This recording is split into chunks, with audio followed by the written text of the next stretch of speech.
After Brazil and South Africa, the Grand Prix scene moves to Europe, to Belgium. Not to the Spa circuit where the Belgian Grand Prix was held last year, but to Zolder, the scene of so many past Belgian Grand Prix. Now, Zolder is very tough, it's very demanding. It's fairly flat, but it's twisty, it's hard on brakes, and it's going to be very difficult for the cars to go the race distance on a tank of fuel. And sadly, the man who won here in 1982, John Watson, is here just as a spectator. And off goes Rosberg, and Watson is through. Change of lead. Rosberg goes out, hits the curbing at the side, and now John Watson is within sight of that checkered flag. He's going down the finishing straight, and the Belgian Grand Prix has been won by John Watson. It's some time since the bombshell dropped. Has the pain gone?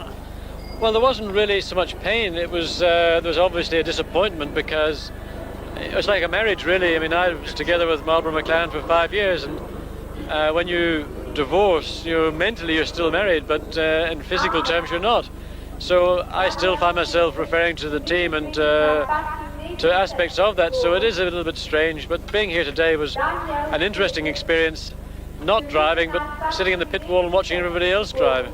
You must find it ironic that your replacement in the Marlboro McLaren team, Alain Prost, is now leading the World Championship.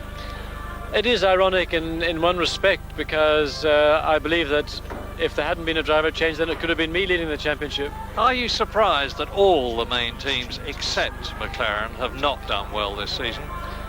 Yes, because all those teams that haven't done well are the teams that did the most testing.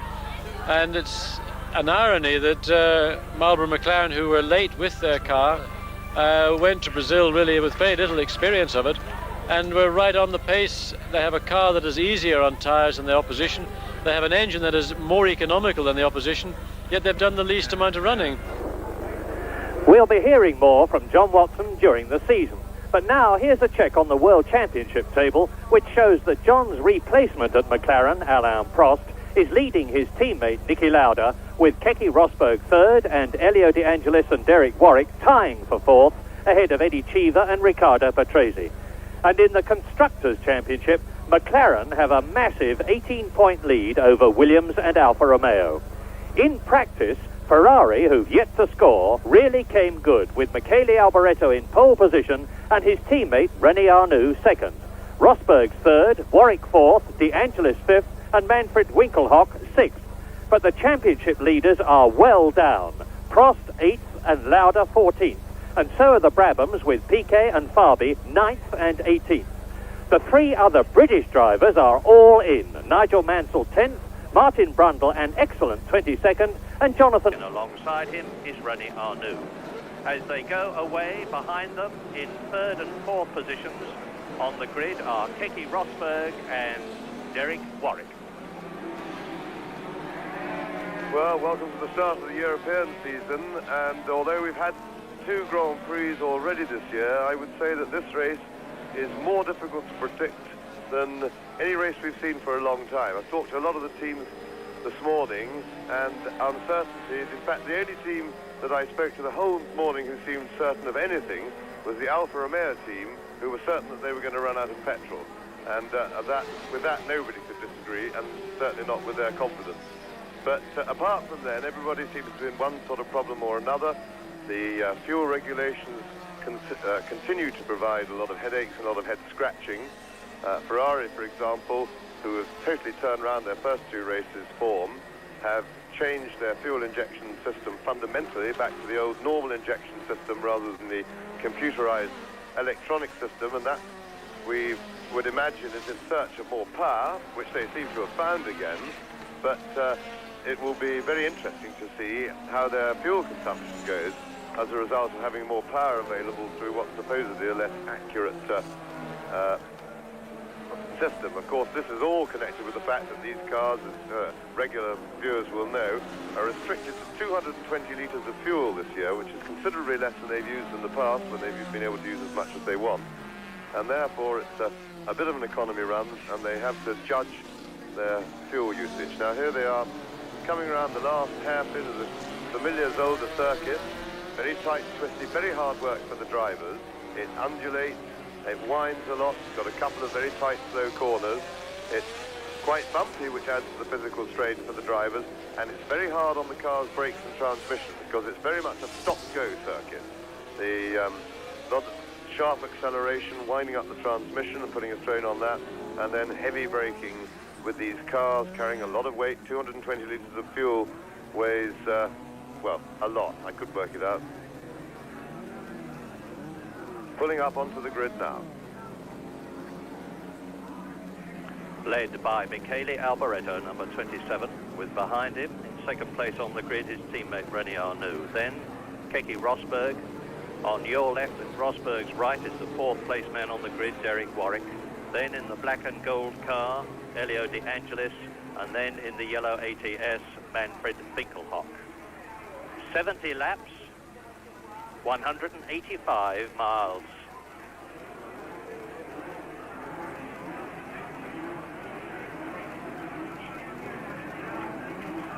Derek Ongaro ready to press the light switch, which will take them from red to green and go.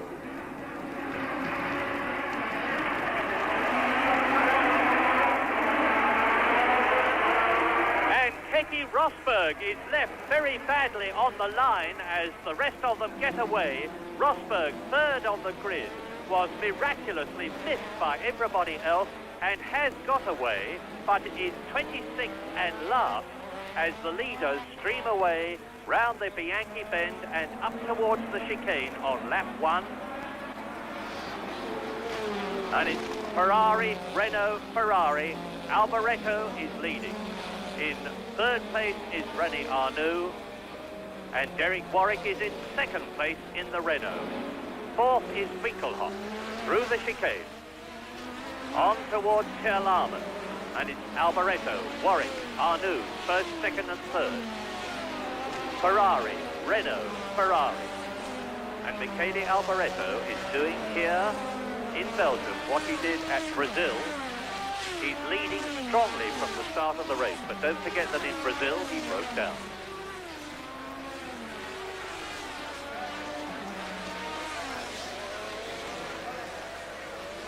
Derek Warwick in a strong position to challenge, keeping ahead of René Arnoux as they're coming down towards the end of the first lap, and this is the end of the first lap, and it's Alboreto leading, Warwick second, René Arnoux third, Winkelhock fourth, De Angelis fifth, Riccardo Patrese sixth, and already Alain Prost, there he is, the third of the cars that you're looking at now, the red and white car, is up into seventh position, Alain Prost, and he started 8th on the grid, so he's already made up a place. Yes, at the start, Keke Rosberg, he appeared to lose revs on his engine, or anyway, it came off the cam, and these turbo engines are very difficult to get running. He sat there trying to flip up his throttle. It was popping and banging, and the amazing thing is that the whole field managed to avoid him, because it's very, very narrow here, this grid at Zolder, and very difficult to see from the cars coming behind when you've got a whole lot of cars between you and the stationary one, and he was near the front of the grid. So it was a fortunate escape for everybody, both Keke and the people behind him, and he's got the engine going, but he's now got a big problem because this circuit has a real premium on overtaking. It's very difficult to overtake, for example, and that could be Rosberg cruising in. No. It's one of the Tolmans. It looks like Johnny Cecotto. It is Johnny Cecotto. But, for example, on the overtaking situation, both Prost and Lauda were very quick this morning in the warm-up and full tanks and in race configuration, but from their lowly grid positions, they're going to have a lot of trouble catching up. So you're there, you see the Tolman just cruising in. He's into the pit lane now, and so he'll be out of the way of the other people in the race. Meanwhile, Alboreto confirming the form that won him his Ferrari drive. They've got the car going for the first time properly this year, and as soon as they did that, Alboreto has collected the first pole position of his career, and now, as we've seen him do so before, looks very poised and controlled in the lead. Yes, this very mature young Italian, but Derek Warwick holding on well in the Renault in second position. Don't forget that it's Derek Warwick's intention to go through the whole race without changing tyres. We don't know what the Ferraris are going to do. The Goodyear runners, most of them, except Ferrari and Williams, have got a brand new rear tyre. There's Manfred Winkelhock in 4th position behind René Arnoux, and in 5th place it's still Elio De Angelis leading the Alfa Romeo. In 6th position of Riccardo Patrese, and we are completing lap 3 out of 70.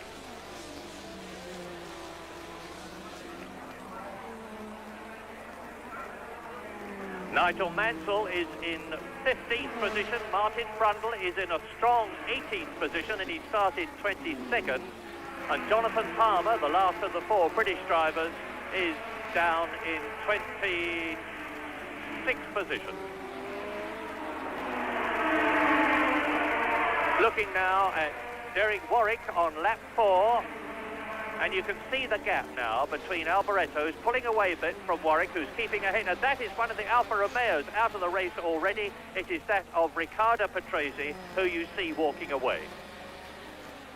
Well, the opening laps that we have seen have very much confirmed practice form. The Ferrari is going very well indeed. Derek Warwick, who's been having a marvellous meeting so far, he was fastest despite only using race tyres to do his time on Friday in qualifying. He's gone very well in the warm-up, and he's holding on well in amongst the 2 Ferraris. Alboreto opening a tiny bit of air, Arnoux holding on apparently comfortably, but they are opening up a gap on Winkelhock. Problem nowadays, though, of course, with these new regulations and a lot of tyre changes, Goodyear have been a little bit behind in the first couple of races, so they've been rushing through a panic program, hence the tyres, the new rear tyres Murray was talking about. Bit of a mistake there from Warwick, lost a little bit of ground, and Arnoux is beginning to, yes, having a look. He's not nearly close enough, but I suppose just looking for future reference, see if he can see a hole there. It's interesting to see if Warwick can make up that little bit of ground that he's lost. But the big problem is we've got question mark over, for instance, particularly with Ferrari. Warwick's a fairly known quantity, but we don't know how their engines are going to, how much fuel they're going to use, and we don't know how much tyre wear they're going to have on the Goodyears, and how conservative or how speculative they're being on their hard or soft compound. Cecotto has gone into the pits with a brake problem, and the order now on lap 5 out of 70. As you can see, Michele Alboreto leading, Warwick 2nd, Arnoux is in 3rd position, Winkelhock is 4th, De Angelis is 5th, Alain Prost is in 6th position, Nigel Mansell is now in 15th position, and Martin Brundle is 18th, with Jonathan Palmer still bringing up the rear, and Derek Warwick, with those longer-lasting, he hopes, tyres on his car, is keeping station, and it's Goodyear tyres leading, Mitchell in 2nd, Goodyear 3rd, and Pirelli in 4th position. So there's a very even spread of the important tyre manufacturers as the leader goes through to complete his 5th lap. Alboreto, and it looks to me as though Winkelhock is gaining on Arnoux, and Warwick in 2nd position is pulling away from the Frenchman in the Ferrari a bit. You can see for yourself. Yes, this looks like a bit of a breakthrough for Pirellis, because they have made good qualifying cars in the past, but they never really made a very, or certainly not a race car that has been actually successful. And Winkelhock has now closed that gap, the ground that he's lost. He also, that's somebody slowing down in a bit of trouble. Could it be one of the McLarens? I think it is. I can't see it, and they say it's Prost on the caption. So Alain Prost looks to be in mechanical trouble and slowing down, which will be a great disappointment to the McLaren team. Niki Lauda is way back in something like 11th place at the moment, but of course he started 14th on the grid. But whilst he's fighting to get through back markers, that's what he's doing, these chaps have got a clear road that we're looking at now, and they're going away. I must say it's interesting, and I think that's just Prost parking, so that's not really, we've seen him, we know he's in trouble. But Winkelhock's performance is particularly gratifying to Pirellis, because he's not the kindest of drivers to tyres. He throws his car about a lot, and that's not the way to look after them. So if they're standing up to Winkelhock, fairly, what I suppose one should call muscular driving technique, then, whoops, and now they're smothering in foam. It probably wasn't on fire at all, but maybe his turbo just caught. Alain Prost, of course, is leading the championship, and the pendulum is swinging, as it very often does in Grand Prix racing. McLarens, who seemed so dominant, and who are actually leading the Constructors' Championship by an enormous margin, have now already lost one of their cars. As you look at Warwick second, Arnoux third, and Winkelhock closing right up with the Frenchman. There in fifth place is Elio De Angelis, and right behind De Angelis now is Nelson Piquet. So Piquet is absolutely streaking through the field because he is up from 9th position to 6th. Yes, and the lead is a real big battle going on at the front at the moment, because Warwick looks to me as if he's using everything he's got just to hold on to Alboreto, who naturally in turn is using everything he's got just to get away, and it's an important psychological trial of strength. Likewise, Arnoux is busy holding on, and as well as resisting a challenge from Winkelhock. Winkelhock, who's coming at him in 4th place, trying to get past. So it's an important psychological struggle to see whether they actually separate or whether they can all hold on to each other for the time being. So there are De Angelis and Piquet in respectively 5th and 6th position. Elio De Angelis in the JPS Lotus with its V6 Renault turbocharged engine. Nelson Piquet hoping that his BMW engine lasts, which it hasn't done in the previous 2 Grand Prix at Brazil and South Africa, or in practice. There is confirmation of the positions. You can see the gaps for yourselves. Ferrari's 1st and 2nd, Renault 3rd. Now this is where Piquet's got to get it dead right. He's got a bit of a straight here.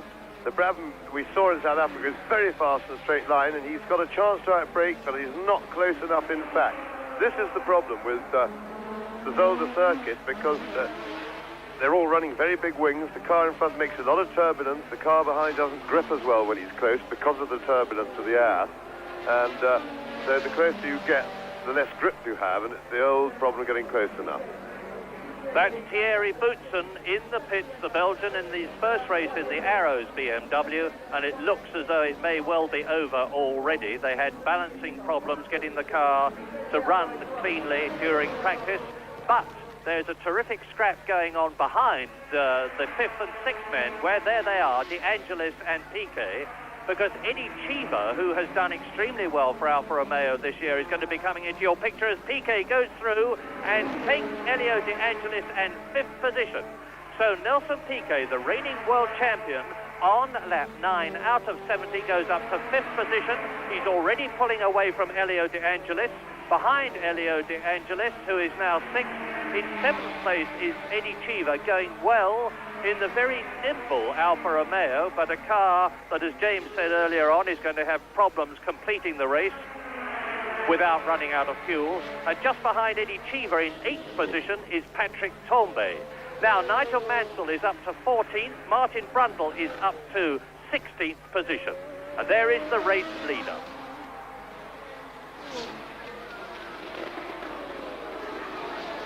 There's the gap between Michele Alboreto, the race leader, on lap 9 out of 70.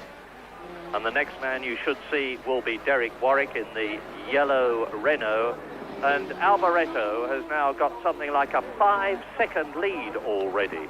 There is Boutsen, an unhappy man because his Belgian Grand Prix is finished, and naturally, Boutsen, being a Belgian and the centre of interest here, wanted desperately to do well in this race. He's standing by the car, obviously hoping to get back in it.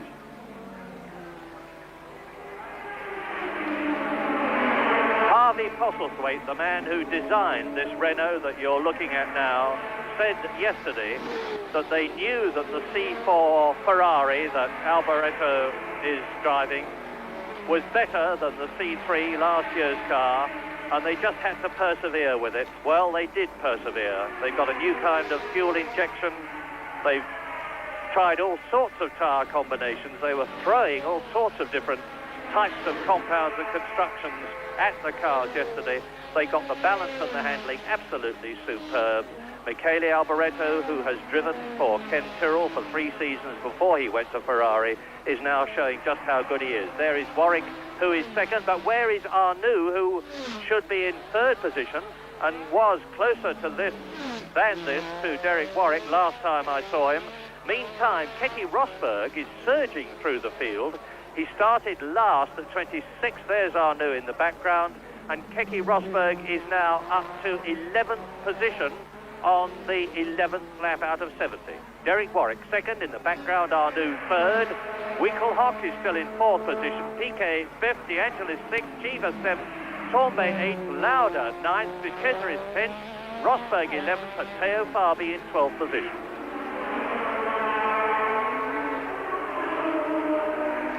Well, it looks as if the leading battle has resolved itself for the moment in favour of Michele Alboreto.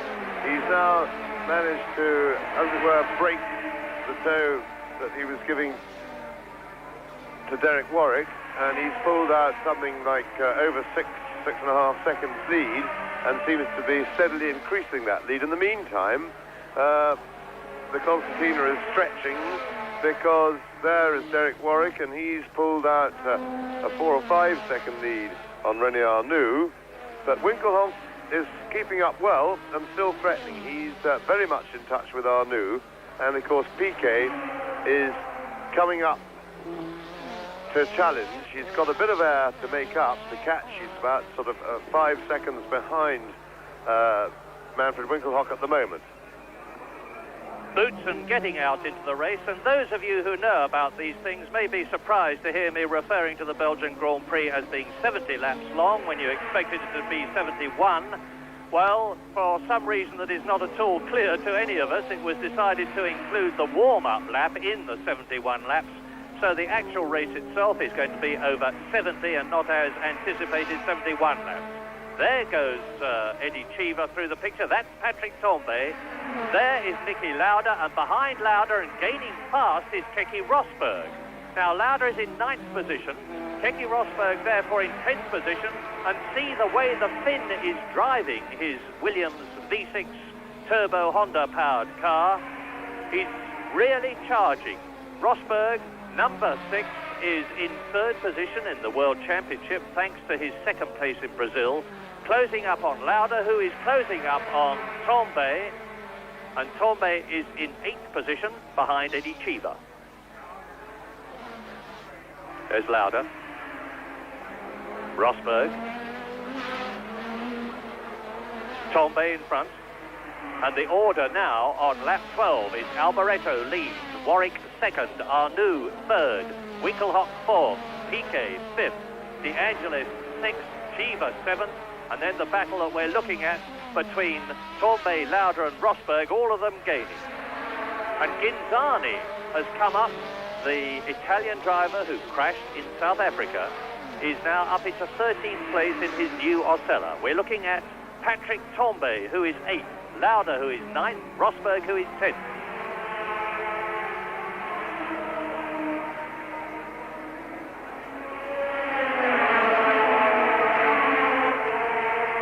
Renault, McLaren and Williams, with respectively Renault, Tag and Honda engines.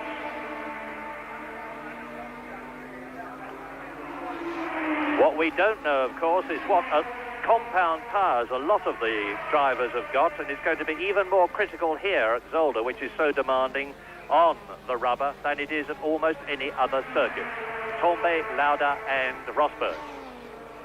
As well, Rosberg, when you consider that we're at a circuit where overtaking is really difficult, from starting bog last, as he did, has come through the field at a quite astonishing rate. He's really flying. I know we've all seen what a great driver he is, and when he gets the adrenaline up, he really goes.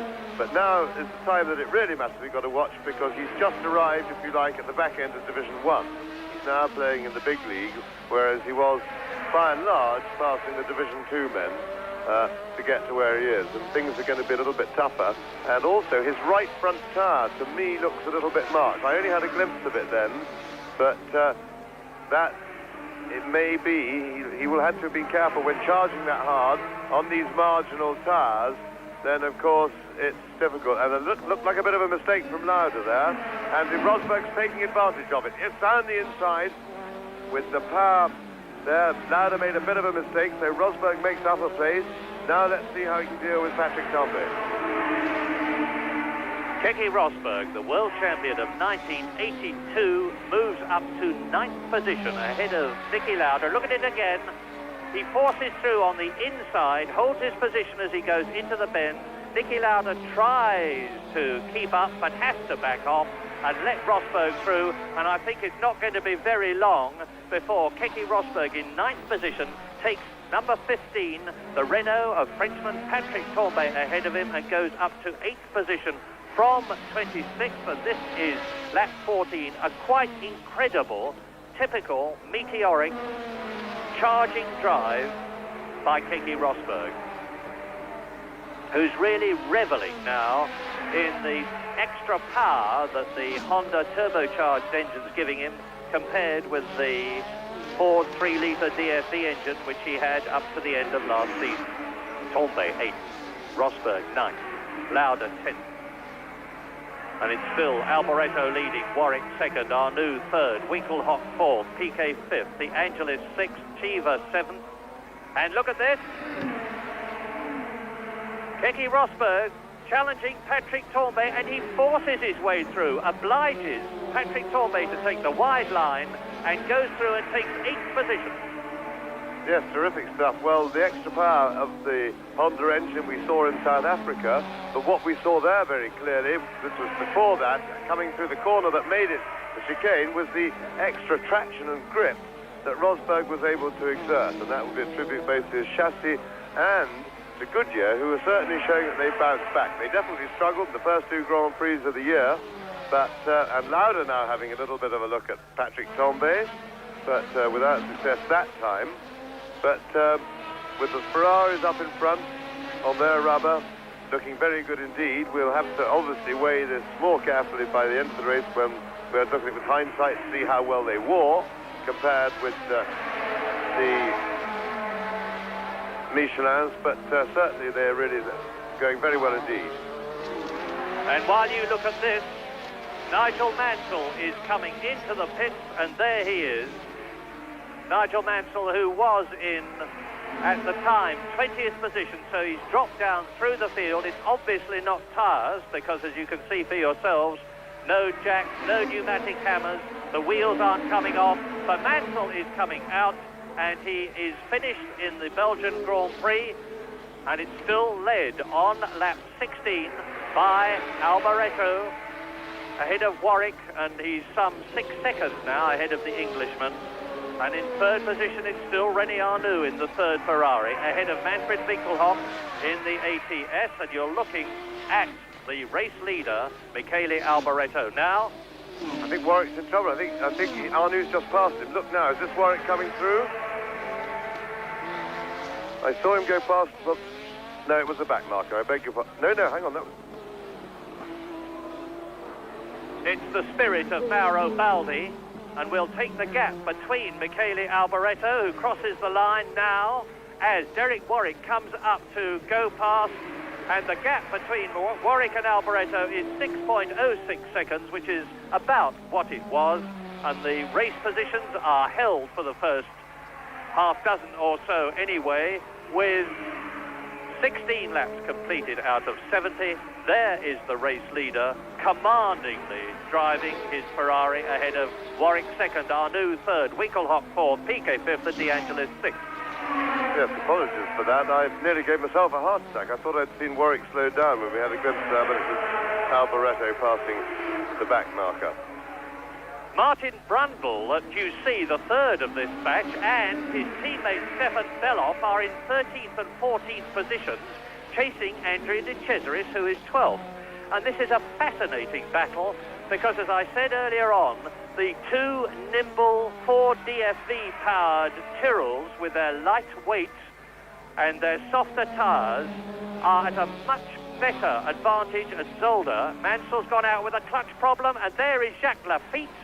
Jacques Lafitte in the Williams, and you can see that he's being pushed off the course, so he's obviously out of the race, getting out of the car to join the other retirees, Riccardo Patrese, Alain Prost, Thierry Boutsen, who came in and has actually now gone back into the race, Nigel Mansell, who has retired, and Jacques Lafitte.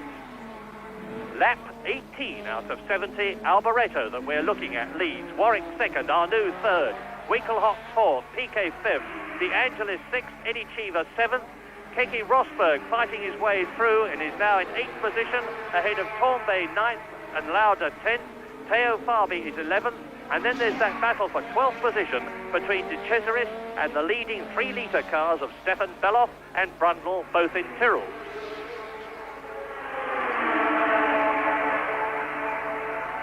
8.646 seconds, that says, between the race leader. There he is, Michele Alboreto on lap 18 and Derek Warwick in the Renault. Question, is number 27, Michele Alboreto, going to stop to change his Goodyear tyres? We don't know.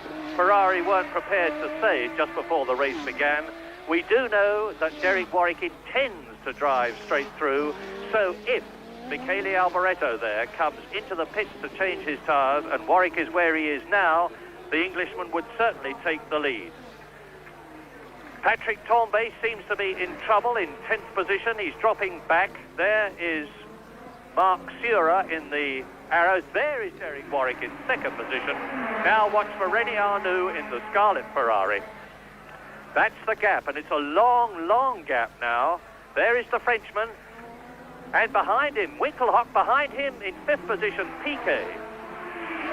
That's Mauro Baldi, who has been lapped. There is De Angelis, chased by Chiva. And De Angelis, number 11, is in 6th position. And you can see that Eddie Chiva there in the green and red V8 Alfa Romeo in 7th place is right with the Italian in the JPS Lotus. They pass Mauro Baldi. It is now lap 19. Phil Alboreto leads. Warwick 2nd. Arnoux 3rd. Ferrari's 1st and 3rd. Winkelhock chasing Arnoux 4th. Piquet 5th. De Angelis 6th. Chiva 7th. Rosberg 8th.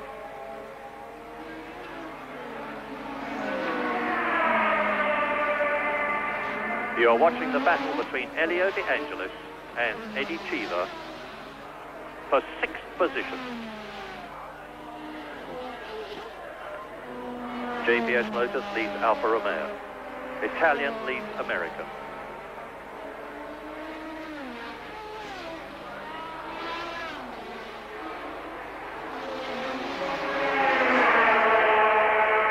Some 650 horsepower under their right foot. All these drivers. And did you see Keke Rosberg coming into the picture? As Boutsen comes into the pits again, Keke Rosberg in 8th position is gaining hand over fist on Elio De Angelis, who is 6th, and Chiva, who is 7th. We're seeing as great a drive from Keke Rosberg in this Belgian Grand Prix as we saw from Alain Prost in the South African Grand Prix. Now there is Rosberg. The third of these 3 cars is Keke Rosberg in 8th position. Remember, Alain Prost drove from 26th to 2nd in South Africa. Keke Rosberg has already driven from 26th to 8th, and he's going to move up further still. Yeah, I must take issue with that, Murray, in that we're seeing a truly great drive from Keke Rosberg here, and in fairness, all Prost did was sit in the best car in the race and just steer it through the traffic, because in South Africa, overtaking is very easy, and he did a very, very good job with the car he got, but he didn't do anything special. But this is special, what we're seeing from Rosberg. This is really something. On a circuit where you can't overtake, he's absolutely flying. He's already pulled 8 seconds on Niki Lauda, and he could really be challenging for the front if he can keep this going, as long as he's looked after his tyres and everything. The interesting thing is going to be what is the gap between Warwick and Rosberg, because if it's closing and Rosberg can get ahead of these 2 cars in front of him, it's more than conceivable that the Finnish driver will be able to challenge Michele Alboreto before the race is over. And I'll tell you that the gap at the present minute between Warwick in 2nd place and Rosberg is 22 seconds, as Boutsen's car is definitely pushed into the pits and out of the race. And there are the 6th, 7th and 8th men. De Angelis in the JPS Lotus, Chiva just to the right of your picture, and Keke Rosberg that you're looking at. De Angelis 6th, Chiva 7th, Rosberg 8th.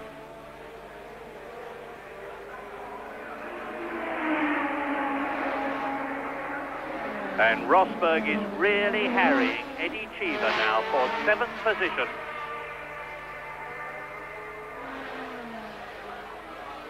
He's come up on this very demanding circuit from the last place on the grid to 8th position. Yes, he's got one particularly good place each lap, and that's the chicane immediately before the pits, which they're coming to. They've got this hairpin now, little kink, and then the corner where his car seems to have... But look at his right front tyre. His right front tyre would appear to certainly to be very scuffed, if not blistered. So what we may see is the end at some stage of Rosberg's run. But of course, remember, he'll have another set in the pits waiting for him, and this time he didn't get the speed through there. He appeared to lose ground, and that was his specialist spot. Let's watch him for another lap. But I think that Rosberg might just be running into front tyre troubles, which would be a crime. Now, that is where the right front gets a big lean, and he certainly wasn't quick through that one. And the gap is increasing between Warwick and Rosberg. Warwick, who is second, and Keke Rosberg, who is eighth. It's now 23 seconds, but it's because De Angelis and Chiva are holding the fin up. The position now on lap 22, as Rosberg again challenges, and this time goes through. Keke Rosberg takes Chiva, who fights back, but Rosberg slams the door in his face, and he's gone up to 7th position. And now, on lap 22, it is still Alboreto leading, Warwick second, Arnoux third, Winkelhock fourth, Piquet fifth, De Angelis sixth, Rosberg seventh, Chiva eighth. And here we see it again. Now, Rosberg came through on the outside for the next corner, and they had really quite a scrap. I think Chiva was retaliating in a situation where he really was beaten. Seemed a bit unnecessary, but still, it was made jolly good entertainment, and both drivers emerged unscathed. Rosberg was well clear. He got it right out of the previous corner. They would out-accelerate him. So now, can Rosberg look after his tyres enough to keep this stunning performance going?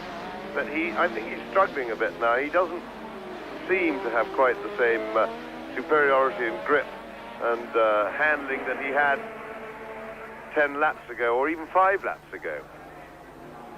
And behind this great battle for 6th, 7th and 8th positions, Martin Brundle has moved ahead of his Tyrrell teammate Stefan Bellof to 14th position. Nigel Mansell, you know, is out of the race. Jonathan Palmer in the Ram with its Hart engine is in 18th position in the race. Now, if I was Rosberg and if I was in tyre trouble, I think, unless there was a good reason not to, I'd go to the pits right now, because he's stuck in traffic, so he's not going to gain any ground. And if he puts on his new tyres now, he'll come out with the back markers again, who are easier to pass than the front men, and he has a very good chance that he'll be passing the front men while they're in the pits, so he won't have to physically overtake them. And I think that if he's thinking as well as he's driving, unless, as I say, he's got a factor which I don't know about, which is quite possible, that says to him that he can't come into the pits yet, but I think now would definitely be the time for Rosberg to come with his obvious right front tyre trouble. And there's Piquet, has moved up to 4th position ahead of Winkelhock and just behind René Arnoux. So Nelson Piquet, who had a pretty dreadful practice because he qualified in 9th position, which is very low for him, has now moved up ahead of Manfred Winkelhock into 4th place. Piquet in the Brabham BMW, and you're looking at Winkelhock in the ATS BMW. And there is Piquet chasing René Arnoux for 3rd position. Arnoux 3rd, Piquet 4th, Winkelhock is in 5th position. Then it's De Angelis, then it's Rosberg 7th, and Eddie Chiva 8th. And Michele Alboreto, of course, is still some 6 seconds ahead of Derek Warwick on lap 24 in 2nd position. Piquet there, 4th place.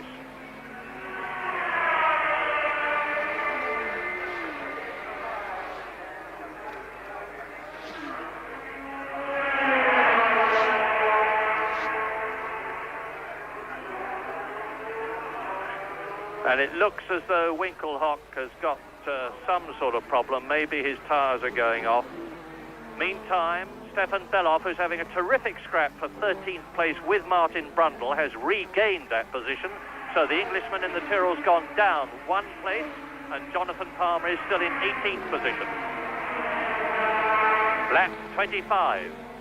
Alboreto leads, Warwick second. This is the battle for 3rd. Ferrari versus Brabham, Arnoux versus Piquet. Frenchman versus Brazilian.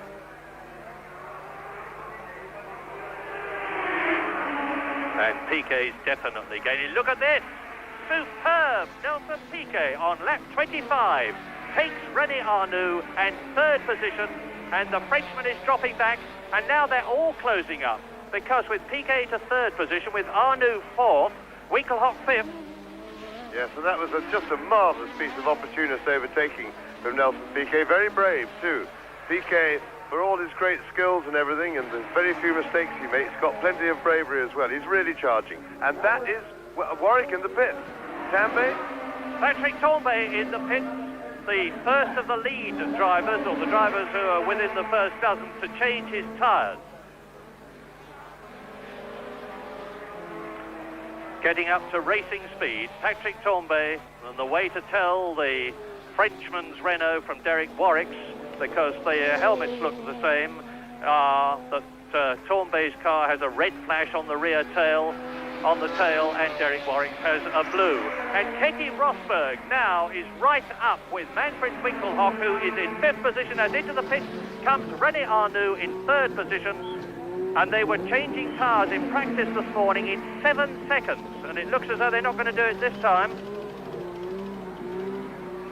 Arnoux, who was in fourth position, having just been taken by Nelson Piquet, is having a very slow pit stop. It should only take about 8 seconds at the most from stationary to moving again, and that was a 19-second pit stop. It will have lost René Arnoux quite a few places. He rejoins on lap 26, the order being Michele Alboreto leading. Warwick is in second place. Up to third position now was Nelson Piquet. So now to fourth is Winkelhock, chased by Rosberg, Chiva, De Angelis and Niki Lauda, with out of the race Riccardo Patrese, Prost, Boutsen, Mansell and Lafitte.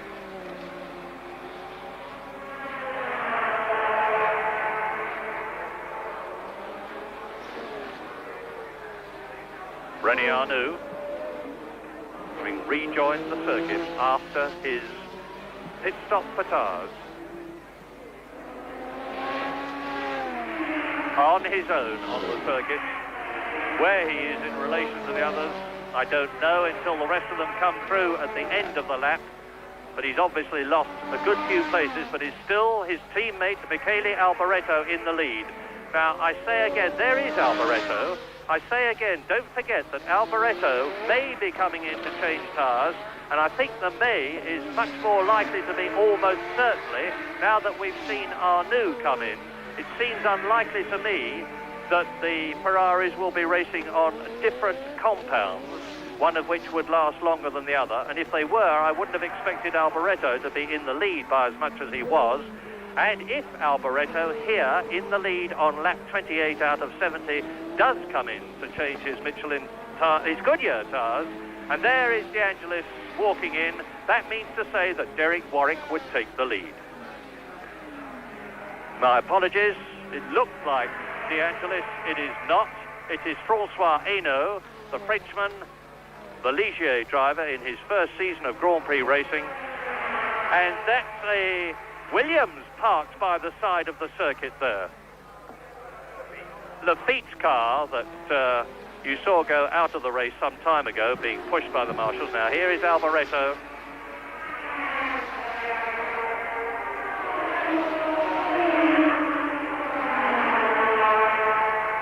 As we look at Michele Alboreto on lap 28 out of 70, he leads from Derek Warwick second. In third position, Nelson Piquet. In fourth position, Keke Rosberg. In fifth place, it is Eddie Chiva. In sixth position now, it is Manfred Winkelhock. And in seventh place, Elio De Angelis. Eighth is Niki Lauda. In ninth position was Francois Hainaut, who is now out of the race, which means to say that Stefan Belov is ninth and Martin Brundle is in 10th position, and the Tyrrells could move up further in the race order before this race finishes.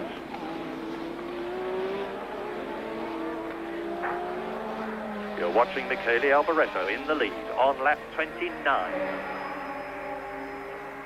There is Derek Warwick second. Closing up on Mauro Baldi in the Spirit, who is in 17th position.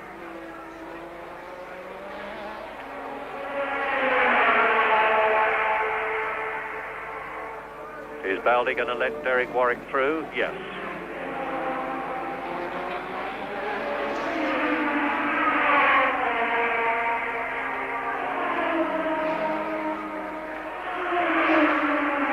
Well, if we thought Rosberg was in tire trouble, maybe I'll have to eat my words, because he's been catching Nelson Piquet pretty fast, and he's now very much in striking distance, challenging Piquet for third place. 2 seconds between them, and that is Cheever. Eddie Cheever out of the race in his Alfa Romeo, and the American was in 5th position. Oh, very unhappy Eddie Cheever. He had a dreadful season with Renault last year. He had an enormous number of retirements. He moved to Alfa Romeo in the hope that things would improve. And as you notice from his gestures, he is obviously a very frustrated man, and justifiably so, as the marshals. And by the way, there are 46 British marshals here today from the British Racing and Sports Car Club, from Brands Hatch. And they are a welcome addition to the Belgian marshals. And Eddie Cheever, unconcerned about that. That chap in the background doesn't seem to be very concerned about anything as Cheever walks past him. Well, lap 30 now. There's Piquet, and look at Rosberg. This is the battle now for 3rd position on the 30th lap. And Keke Rosberg in the Williams Honda has come through from 26th and last position at the beginning of the race to an incredible 4th place on this Zolder circuit, which is renowned to be not only one of the hardest there is on cars, but one of the hardest of all to pass on. And Rosberg has passed, 22 people. Alboreto leads, Warwick second. This is the battle for third between world champion Nelson Piquet in the Brabham BMW and the 1982 world champion Keke Rosberg in the Williams Honda.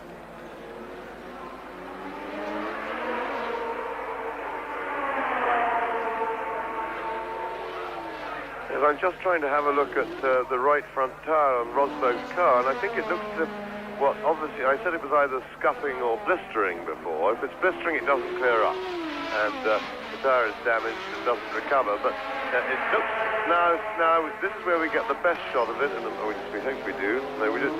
Yes, it's still scuffed across half the face, from the inside shoulder to halfway across the tread width, and which I think is an improved situation. It was more scuffed in the middle before, and sometimes the tyre wears, it takes the scuffing off and recovers again. And this, I think, is what would appear to have happened with Keke, and he's going absolutely fine. He's having a look down the inside now, but he wasn't quite right. Coming into that corner at something like 150 to 160 miles an hour, despite what a short straight it is before that. So he's got to get everything absolutely right before you start doing anything too fanciful there.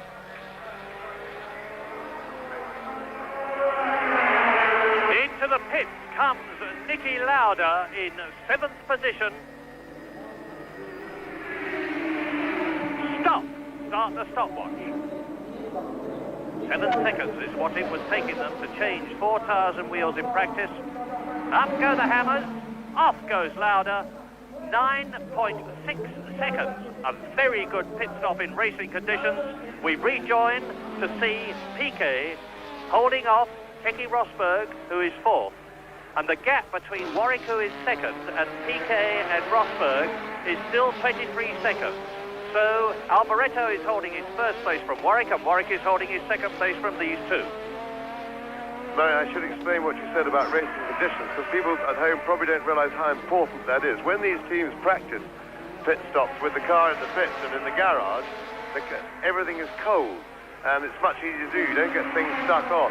When the brakes are right by the wheels, but the actual temperature of the metal in the wheels is probably anything up to 200 degrees centigrade. And the same with the hubs, and the tyres are running at something like, about 240 degrees Fahrenheit on their tread. So everything in that area is absolutely red hot, and it makes it very difficult to handle for the mechanics, and of course the big chance of things getting jammed on, because there are different metals used in the wheels, so sometimes they expand at different rates, and therefore cause jamming. So it's very, very different doing it in racing conditions than knocking off 6.5, 7-second stops in the garage. The battle between Piquet and Rosberg for 3rd position. And whilst we watch this, think on this, the incredible Tyrrells of Stefan Beloff and Martin Brundle. The unsponsored Tyrrells are now up to 8th and 10th positions, although Martin Brundle seems to be slowing a bit. Lap 33, just about half distance. And I think, was that Piquet making a mistake? It was indeed. Piquet went wide at the hairpin, stood off, lost traction, and he's let Rosberg through. And that's a terrible mistake by Piquet, because I don't think he's going to catch Keke now. He's been hounding him for several laps. That was probably caused by the pressure. I say it was a terrible mistake. It was a mistake that cost him his place for the time being. I think Keke would have got him later, but probably because he was fighting Keke's superior speed, he just overstepped the mark a tiny bit.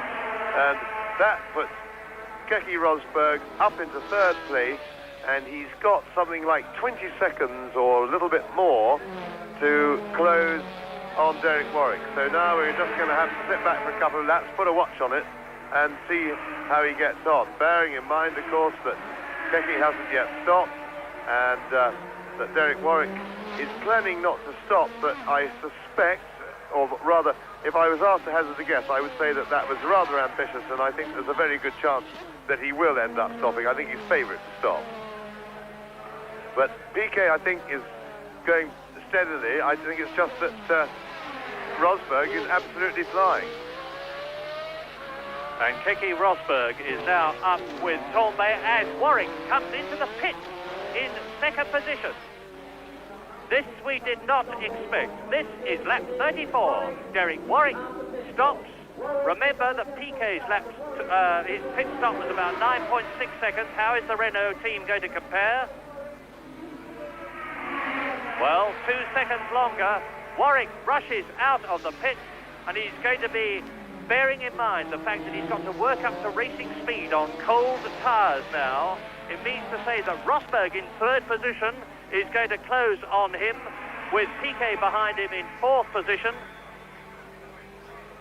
And I think I saw Rosberg just slip through. There is Rosberg, yes. And Rosberg slipped through we just saw him go by as Derek was coming out of the pit.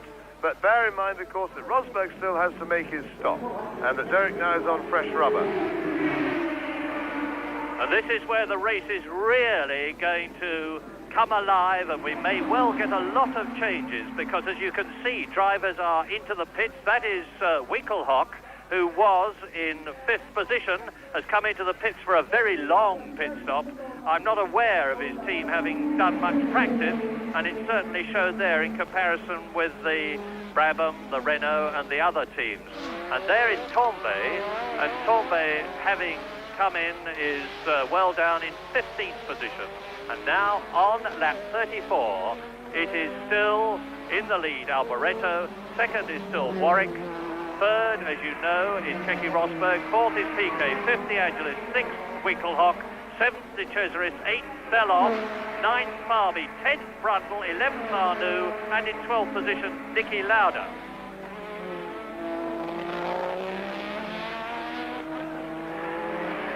Keke Rosberg now up, of course, into 2nd place. We just caught a glimpse of him passing Derek Warwick, and the incredible world champion of 1982, the Finn Keke Rosberg, has moved from 26th to 2nd place in 34 laps. And that's just under half distance. We are now on the half distance, lap 35 in this 70-lap race. Yes, despite the fact that Keke's right front seems to be all right, I still in a way stand by the tactical comment that I made, and I really think he should stop now. I don't think there's any future for him soldiering round out there, unless of course he's trying to do the race without, and there's always that possibility.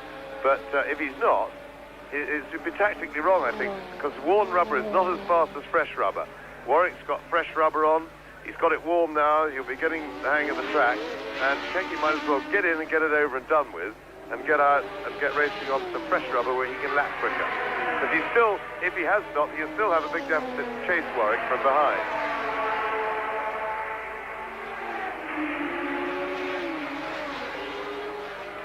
And you're looking at Teo Farby, who is in 8th position and is being caught by Michele Alboreto, the race leader.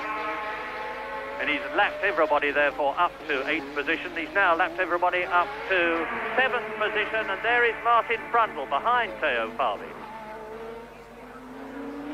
Lap 36, just over half distance, and number 27 in the red Ferrari, Michele Alboreto, who has led from the time the lights went to green, is still in the lead. And off there, incredible, off goes Alboreto. Now that could mean that his tyres are greening and are going off, and that Alboreto will have to come into the pits in the lead. I want another look at the back of his car, because as he drove away at least, I thought I saw something possibly hanging on the rear suspension. Now look at him, sides wide, he cuts onto the slippery stuff. Now he's bumped over the curb there, and that could have damaged his bottom right rear wishbone. Now as the picture clears, now have a look by his right. No, it's an optical illusion. I think it looked solid, or what I thought was something off wasn't. So let's hope he doesn't damage it. Now he still has enough of a lead that he could get into the pits and get out again, but even before Rosberg arrives, who we imagine is going to stop himself. And he's got a huge lead on Derek Warwick of over 50 seconds, or approximately 50 seconds, before he went and lost a bit of time there, but it wouldn't be more than a couple of seconds. So let's have a look, see if he's heading up towards the pit entrance right now. He's not bothering to go in, he's staying out for another lap, at least another lap. We don't know.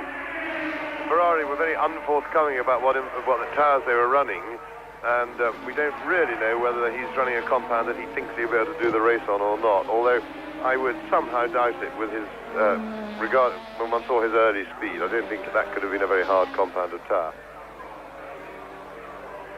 We've made some remarks about the fact that the Goodyear tyres weren't as good as the Michelin this year. Well, that certainly isn't the case in this race, because Alboreto, of course, is on the Goodyear tyre. He's led all the way. This is lap 37. You're looking at the race leader, Alboreto, who's got a substantial lead over Keke Rosberg, who is in 2nd place in the Williams Honda. And in fact, the exact lead is 43.8 seconds. So Rosberg is actually gaining on Alboreto. And don't forget that it could well be that Alboreto has got some sort of tyre problem. In 2nd place is Keke Rosberg. In 3rd position, it is Derek Warwick. In 4th position, it is Nelson Piquet. 5th is Elio De Angelis. 6th now, listen to this, is Stefan Beloff in the Tyrrell. In 7th position, it is Theo Fabi. In 8th position, it is Brundle. And there is Brundle in 8th position, who is about to be lapped by the race leader, Michele Alboreto. The Tyrrells are really coming up through the field, as Ken Tyrrell prophesied they would. He said if there is one circuit where the Tyrrells are going to do really well this year with their problem of much less powerful engines, it is Zolder, because their nimbleness and their lightness really suits this circuit. So, Michele Alboreto in the lead Ferrari, now on lap 39, leading Keke Rosberg, and closing up on Martin Brundle in 8th position, and Stefan Beloff, the West German driver in the 2nd of the unsponsored Tyrrells, is in 6th place and in the World Championship points table. Alboreto.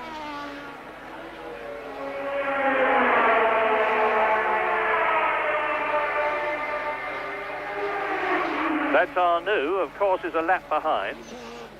And Brundle being ever increasingly caught, not surprisingly, by Alboreto, as Theo Fabi goes through in the Brabham. And Brundle is right with Fabi, who is 7th. Now there comes Alboreto. Finally, and at last, Alboreto has come into the pit. And I was just about to say, I thought probably he wasn't coming, because I cannot see the logic in the thinking of anybody in this day and age stopping after half distance, which we've already passed. We'll watch his pit stop, then I'll explain why.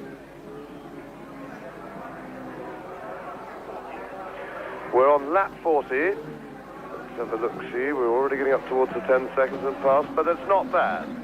Anything well, anything close to 10 seconds is pretty good in this day and age. And anyway, let's face it, Alboreto's got an awful lot of time to play with. But I'll explain that. It's not clever. You're not saving anything up by stopping after half distance. The reasons for this are two. Your tyre wear in the first half of the race is much greater, and the stress on the tyres, than in the second half of the race. And that for two reasons. First of all, because the cars are much heavier, they're full of fuel, and by half distance they've used half of it, which makes an enormous weight difference, a percentage weight difference in the car. And secondly, that the track picks up rubber as the tyres wear it out and lay it down on the track, and it becomes what we call softer, which means that it's less abrasive to the tyres anyway, and in fact stickier. And there's Rosberg just diving past one of the tail enders there, lapping another car, and still soldiering on. Now he hasn't changed. Therefore, the tyres are going to wear a lot faster in the first half of the race. Why not come in at 1/3 distance instead of half distance? Because also, when you put the new set on, they work better. And so I seriously question the judgment of teams to bring their drivers in after half distance. It makes not the slightest sense to me. Dr. Jonathan Palmer being caught and passed and lapped by Keke Rosberg, who had closed the gap between himself and Michele Alboreto to 21 seconds as Alboreto drove out of the pits. A bit misleading, that, actually, because don't forget that Rosberg has not been in for tyres, and as far as we know, it was the Williams team's intention to bring him in. And Jonathan Palmer is in 15th position now. We are on lap 41.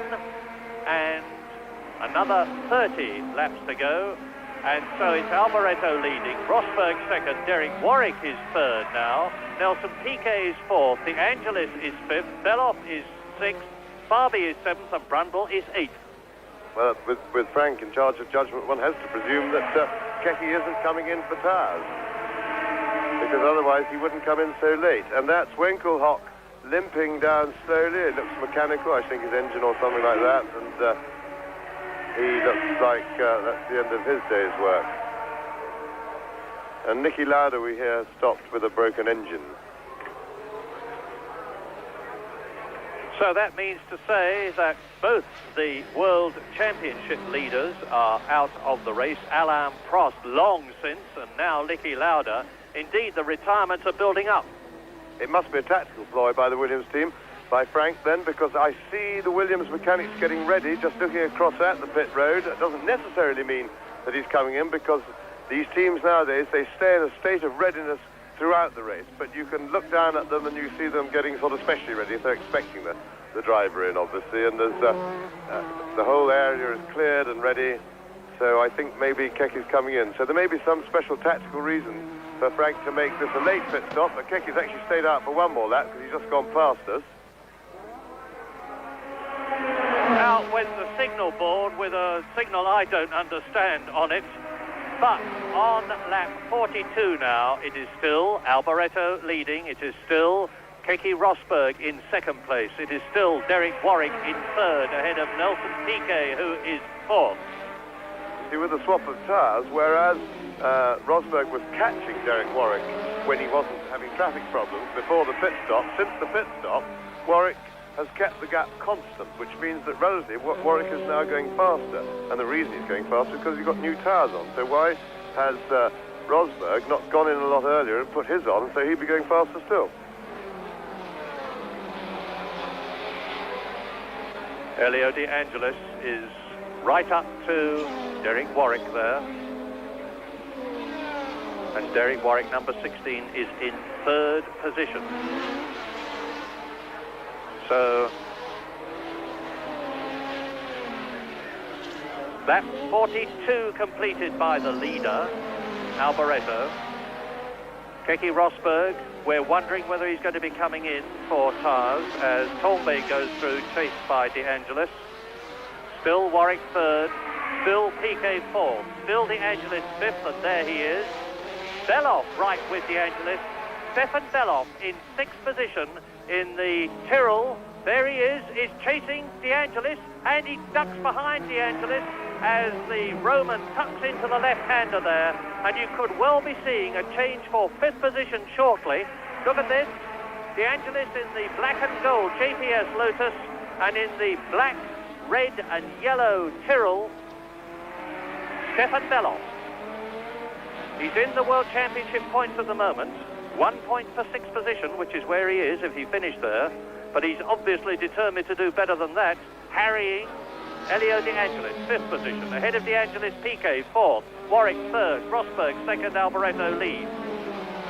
Yes, terrible struggle for Bellof, though, because with the power disadvantage that he's got, which is quite considerable, he just loses so much ground on the straight. To make it up under braking really is just not really on. He has to catch it up all in the corners, by which time it's too late because the car in front just squirts it and disappears again down the straight. So it's a real problem for him to pass anybody. The car ahead of these two is Patrick Tournbay, the Frenchman, in the second of the two Renaults. He's in 12th place, a lap adrift, the leaders. And into the pits now comes Keke Rosberg for his anticipated pit stop in second place on lap 44. Patrick Head bends over. The car designer speaks briefly to Keke Rosberg. The hammers hammer, the wheels come off.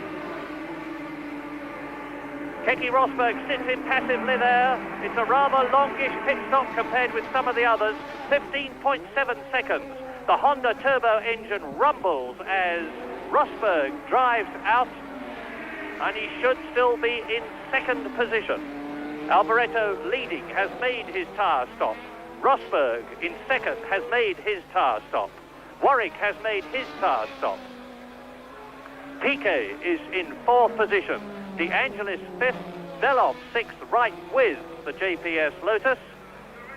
And here's Rosberg up to racing speed, chased by Senna. That's Rene Arnoux, and I don't know which car that is. One pulling off to the side, looks like a Ligier, and one tucked into the side with fire marshals running. Obviously the fire extinguishers have been used. That creates a cloud of extinguisher foam. Well, there seemed to have been an accident. That tyre wall is all torn apart, and it's on the other side of the track. So that's one car who may have hit it. It looks damaged the way it was limping. There was a car off on the left of the track. So it looks, anyway, as if there's been some sort of accident there. Although, judging from the way the tyre walls, I would think it's just a bounce off. And the fire extinguisher is probably more precautionary than a fire. Well, as I say, what I can see at a glance, it doesn't look too serious.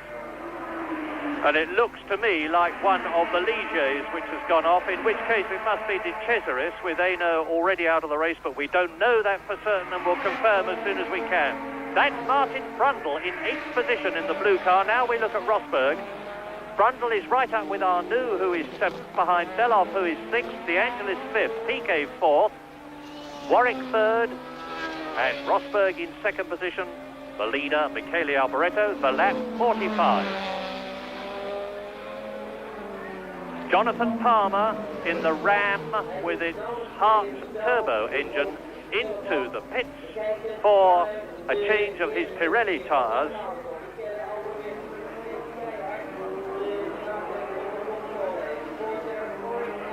Palmer just qualified. He had all sorts of problems in the practice period.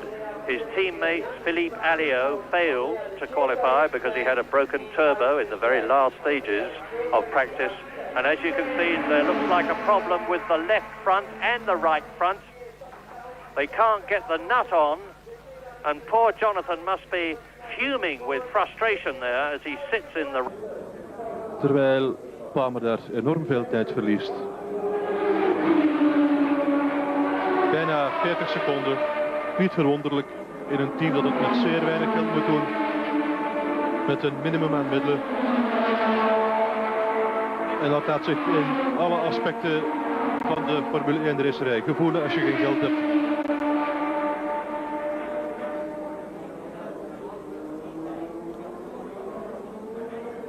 Alboreto, de leider. Volgens de laatste stand die we hier doorgekregen hebben, zou hij 28 seconden voorsprong hebben op Derek Warwick, de tweede.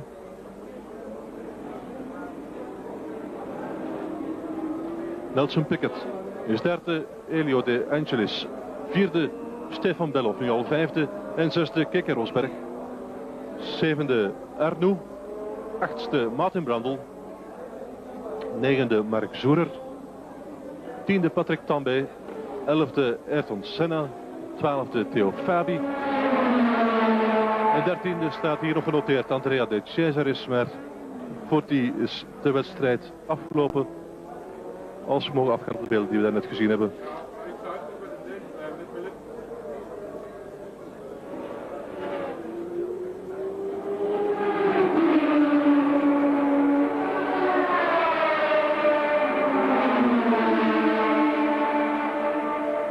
Alboreto, die zich voorlopig weinig zorgen hoeft te maken.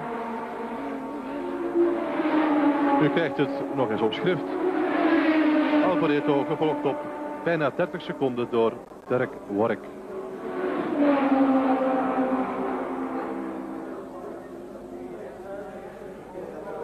Alboreto heeft nog altijd de snelste ronde op zijn naam.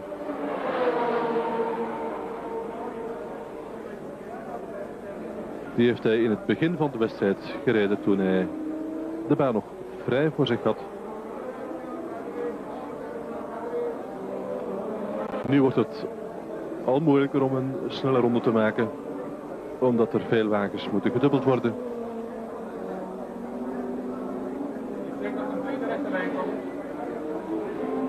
Derek Warwick, de tweede, die nu de sterrenwachtbocht ingaat.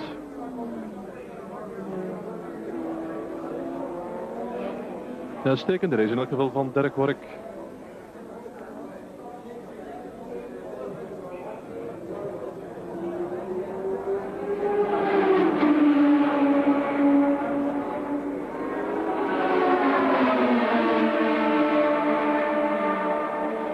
Terwijl Stefan Bellof, die op de 5e plaats ligt, nog altijd in de slipstream van Elio De Angelis hangt. Die zijn dus aan het vechten om de 4e plaats. Keke Rosberg, 6e. We gaan eens kijken of hij nog een keer kan terugkomen.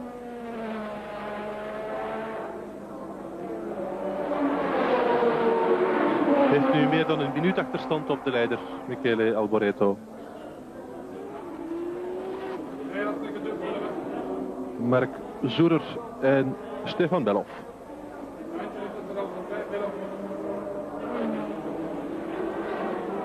Zoerer wordt gedubbeld, is net gedubbeld door De Angelis.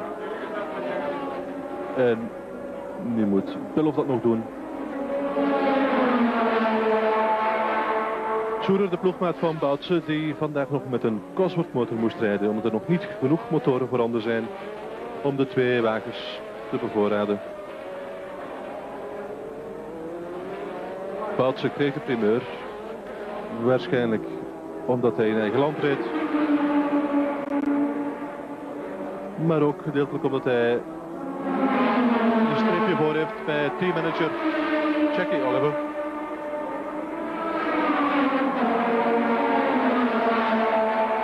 Elio De Angelis ziet u daar rijden.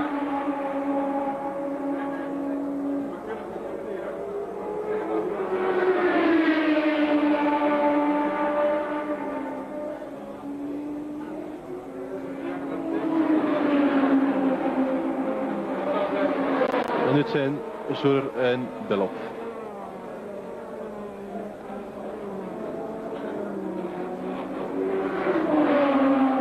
Bellof geraakt maar niet voorbij Zoerer. Dat geeft De Angelis de gelegenheid om wat voorsprong te nemen. De sacramentshelling.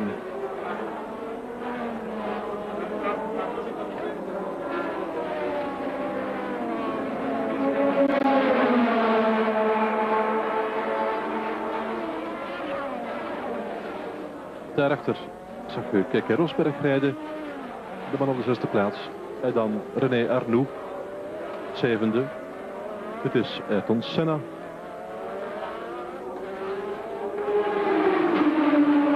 Martin Brandl. Senna en Brandl waren de nummers 1 en 2 in het Brits Formule 3 kampioenschap. En Brandl werd gerecruiteerd door Ken Tyrrell, een man die een voorliefde heeft voor jonge talentrijke rijders.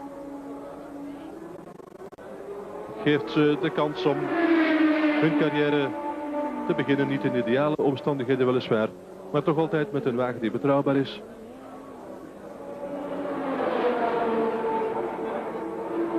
We krijgen de stand te zien na 49 ronden. Alboreto, Warwick op bijna 29 seconden. Nelson Piquet, de wereldkampioen, op 48,5 seconden. Dan de Italiaan Elio De Angelis met zijn Lotus op 55 seconden. Stefan Bellof met zijn Cosworth motor op bijna 1 minuut. En hij wordt van dichtbij gevolgd door Keke Rosberg.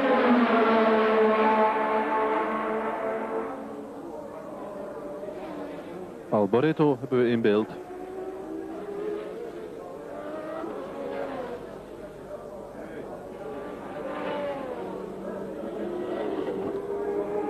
Alboreto, geboren op 23 december 56.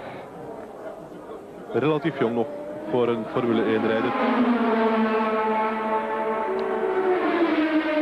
Reed zijn eerste grote prijs in 1981, de grote prijs van San Marino.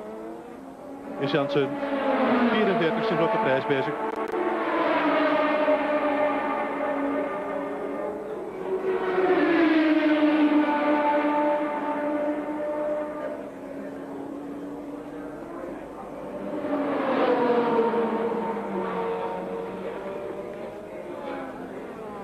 Een strijd tussen Rosberg en Arnoux.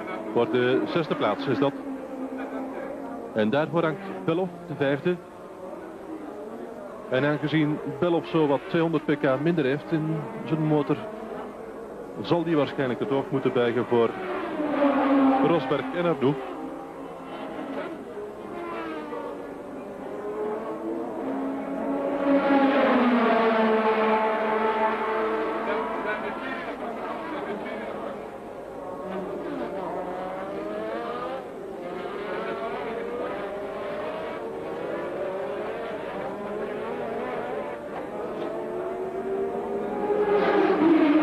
Arnoux in de slipstream van Rosberg. En hier zien we De Angelis en Bellof passeren. Rosberg neemt wat voorsprong op Arnoux nu.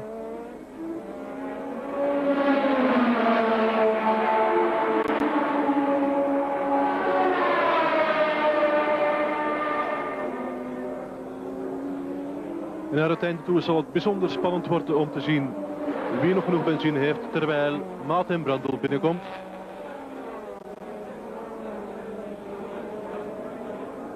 Martin Brundle lag op de 8e plaats. Zal hij nu moeten afstaan aan Patrick Tambay.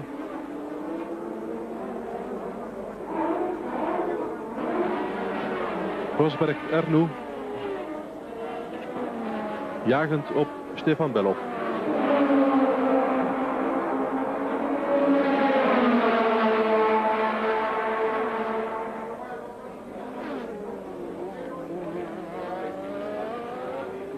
En we gaan daar wellicht een soort hergroepering krijgen. Een groepje van 4 wagens. De Angelis, Bellof, Rosberg en Arnoux.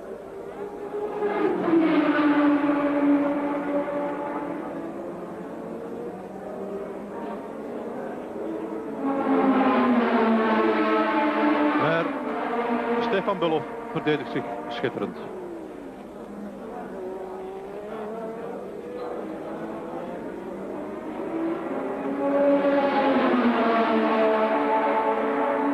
Ook een man boordevol talent, die Bellof.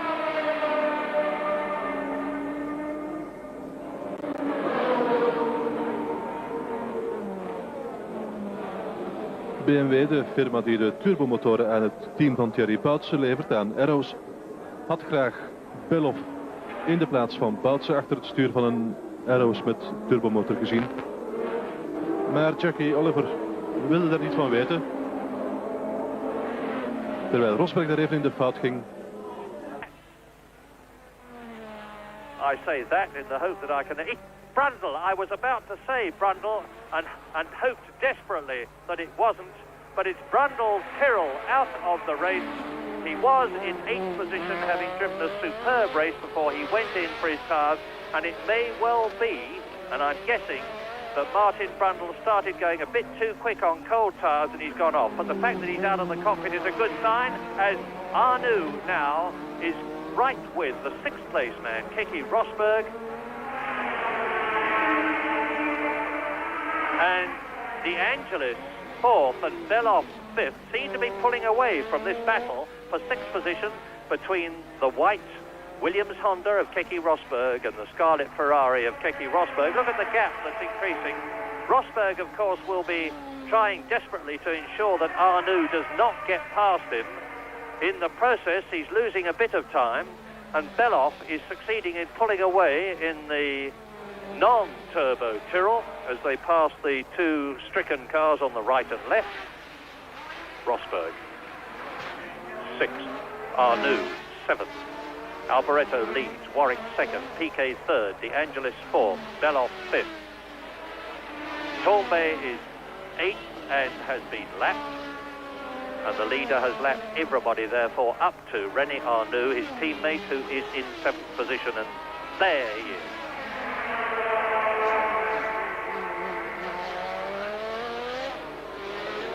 Yes, it's amazing to see the difference in Rosberg since his pit stop as how he was going before. The obvious thought is that he's gone onto a different compound, probably a softer one, in the hope of going faster, and for some reason it's not working as well. But there are other possibilities. I mean, even if changing onto an identical compound of tires, as Arnoux fights his way through, Rosberg definitely struggling on the handling, but Arnoux makes it through into 6th place, into a point-scoring position at the expense of Keke Rosberg. Here we see it again.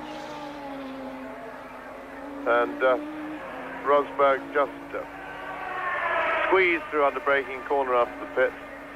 But he's been threatening to do that for some laps. But in fact, you can put on an identical compound of tyre in every way, and it just doesn't match up. This can change the handling of the car quite a lot. For example, these tyres expand with centrifugal force as they go, and it makes them expand. You've got to match the set first, otherwise they don't work. And René Arnoux has now passed Stefan Beloff and is therefore up into 5th place. The Frenchman is charging in the Ferrari. There is Brundle's car being lifted off the circuit, and I think it's at the Bianchi bend, which is where Alan Jones went off in the lead some years ago in his Williams. And Keke Rosberg does not seem to be able to do anything at all about the battle in front of him. And now Arnoux is taking De Angelis and 4th position.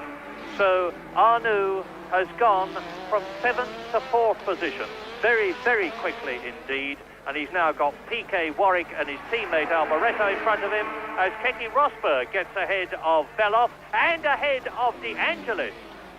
A sweeping left-right by Rosberg takes him up behind René Arnoux. That was marvellous opportunism by Keke Rosberg. Here we are, we've got it again. They're all coming. He's got the advantage, obviously, over the Ford-powered Tyrrell car, but he nips in between them. De Angelis is looking the wrong way. He sees that, and he nips down the inside. De Angelis was expecting him to come on the right, and that was just terrific stuff. So now, on lap 56, it is Alboreto in the lead, Warwick 2nd, Piquet in 3rd position, Arnoux in 4th position and pulling away. In 5th position, Rosberg. In 6th position is De Angelis. There he is.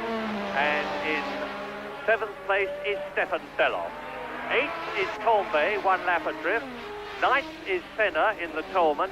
10th is Mark Surer in the Arrows. 11th now is Mauro Baldi in the Spirit, and that's the highest he's been since he changed teams this year. And in 12th position now, Jonathan Palmer in the Ram Hart. Palmer is 5 laps down, but never mind, he is in 12th position. Rosberg, De Angelis and Beloff.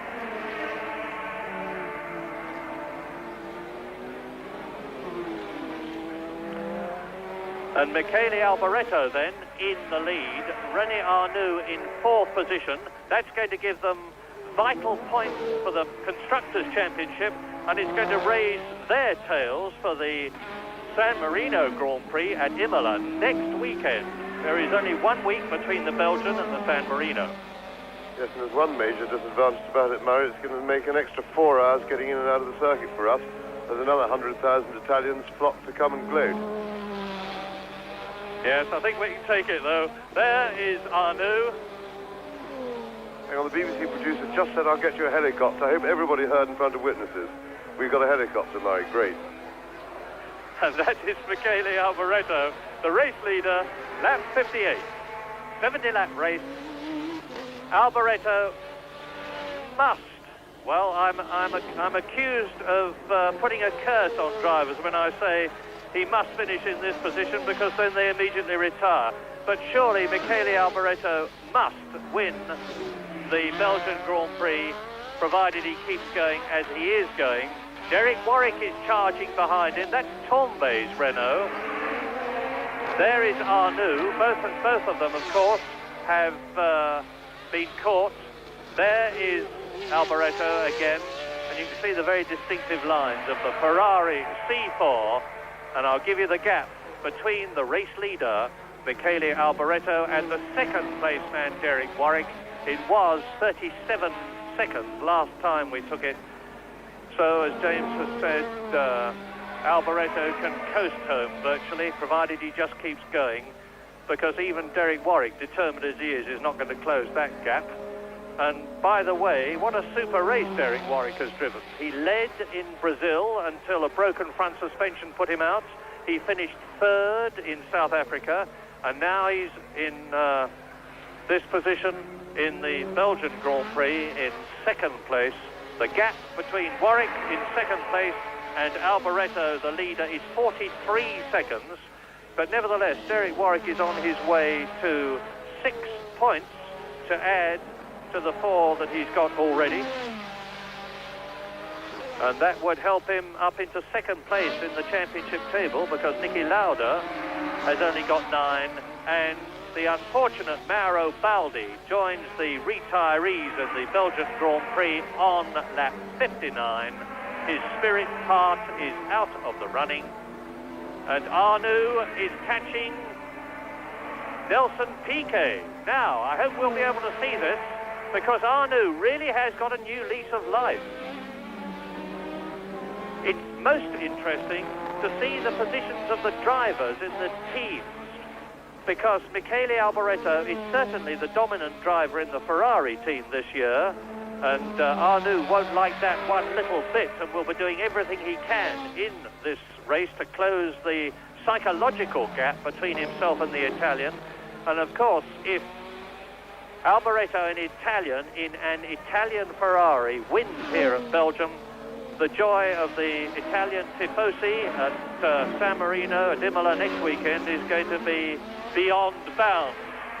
There he goes, the race leader, lap 60. Warwick second, Piquet third, with Arnoux right behind him. Rosberg is fifth, De Angelis is sixth, Beloff is seventh. Those are the 7 drivers on the same lap. And look at this, Piquet and Arnoux together. And Piquet is third, Arnoux is fourth. Is Piquet going to move over? I very much doubt it.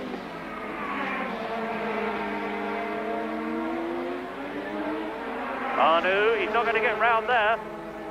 Yes, well, Arnoux's really going like a train now. His tyres seem to be working very well indeed, and he's suddenly got his car working like his teammate Alboreto up front. Caught Piquet very fast, and despite all his skill, I don't think that Piquet is going to be able to hold off Arnoux's not inconsiderable skill in a car that's obviously working very much better. But he does have a lot of speed on the straight. That Brabham is very slippery, and the BMW engine is very powerful.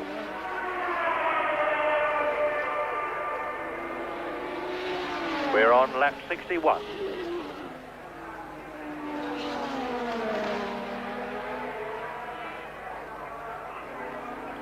Nelson Piquet, the world champion.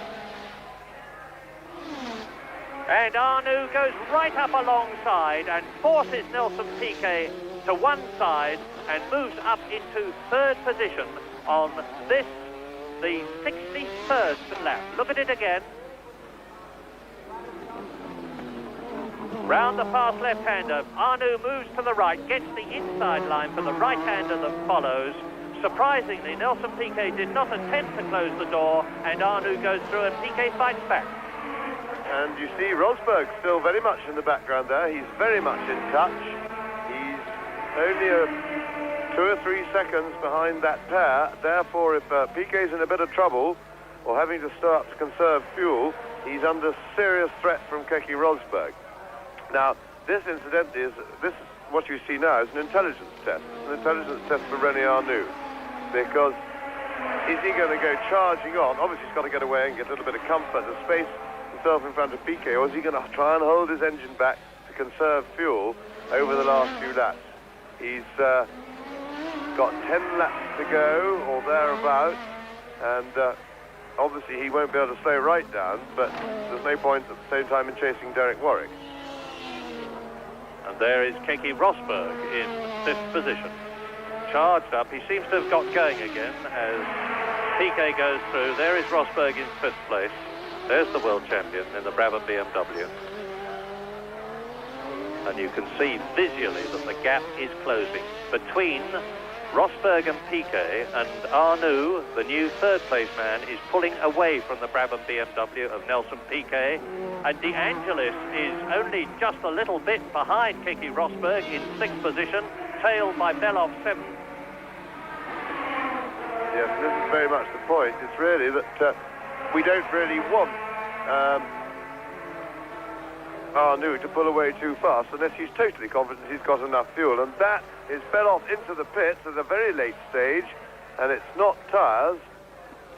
It's ballast. Now, this is very interesting. The Tyrrell is so light that in order to comply with the 520 kilograms minimum weight requirement, it has to come in at the tail end of the race and take on ballast. It's had the big advantage of running very light for the first 62 laps of the race, but Bella just rushed in there, took on some water balance to ensure that when they put his car on the weighbridge, it will be 520 kilograms or more, and I do not think that he lost a place. He was in 7th position. He's a long, long way. Well, he can't have lost a position, because Ayrton Senna is now in 8th position, 2 laps behind Bellof, and on lap 63, the race order is Michele Alboreto leading Derek Warwick by some 40 seconds, with René Arnoux 3rd, with Nelson Piquet in 4th position there, being caught by Keke Rosberg 5th. Behind them is Elio De Angelis 6th. Stefan Bellof, having made his ballast stop, is in 7th place. Those are the 7 competitors on the same lap. Ayrton Senna, a lap adrift, is 8th. Tombay is 9th. Sura is 10th. Jonathan Palmer has moved up to 11th place, and that is about it in terms of cars left still in the running. And as we expected, Zolder has taken its toll of cars.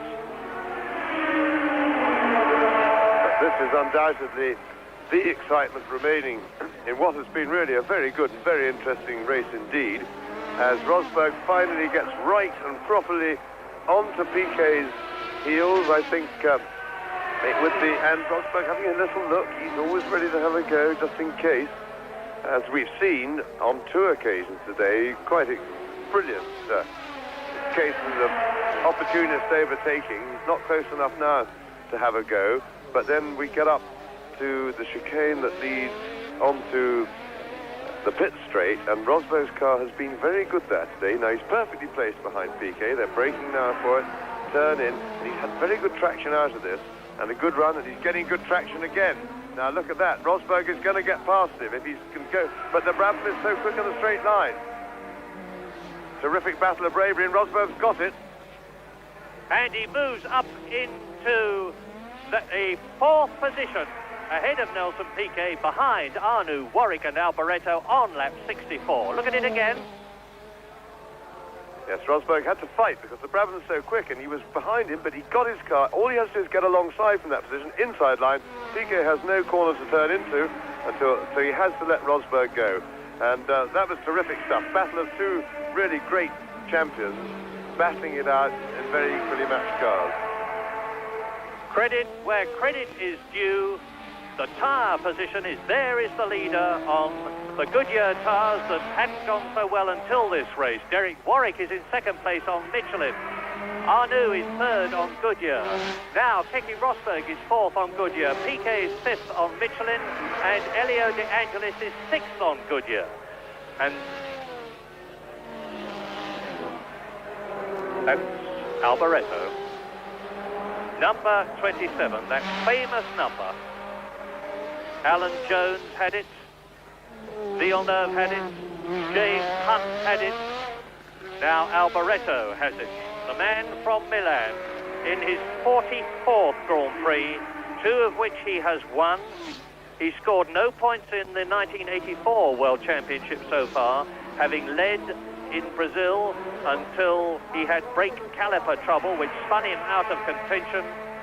He went out in South Africa, and he is now up to Elio De Angelis, who is in 6th position. And it looks as though, before very much longer, the race leader, Michele Alboreto, is going to lap the 6th place man. And is that trouble? The marshals are gesticulating violently.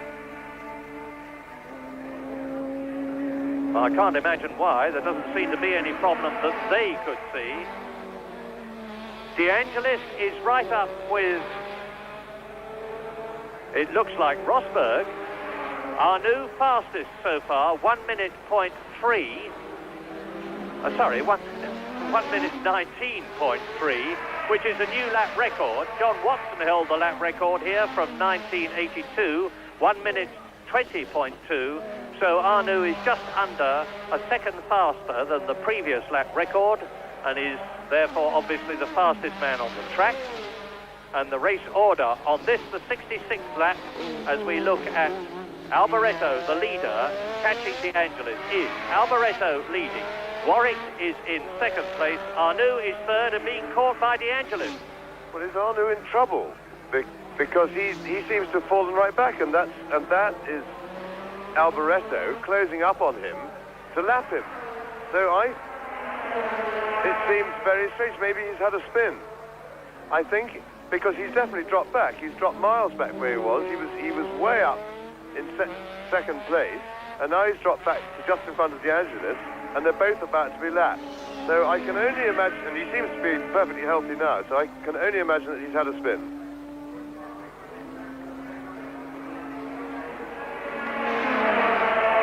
Alboreto leads. Warwick second.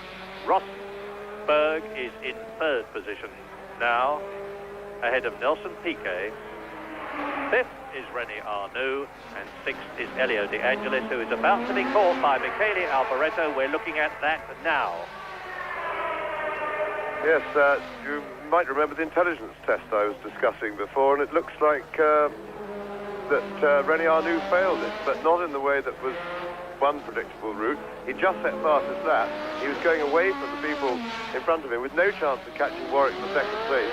So unless something that I don't know about happened, he just had a spin of his own accord. The question is why, and that would appear to be an intelligence failure.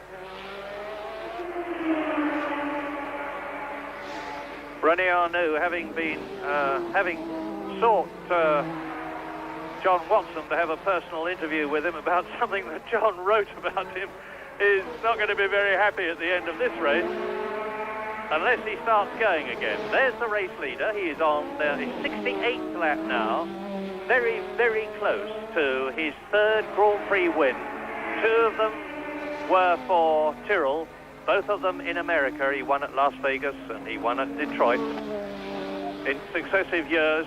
And a big spin here, one of the Renaults, it's Derek Warwick. It's Tombe, sorry, it's Tombe.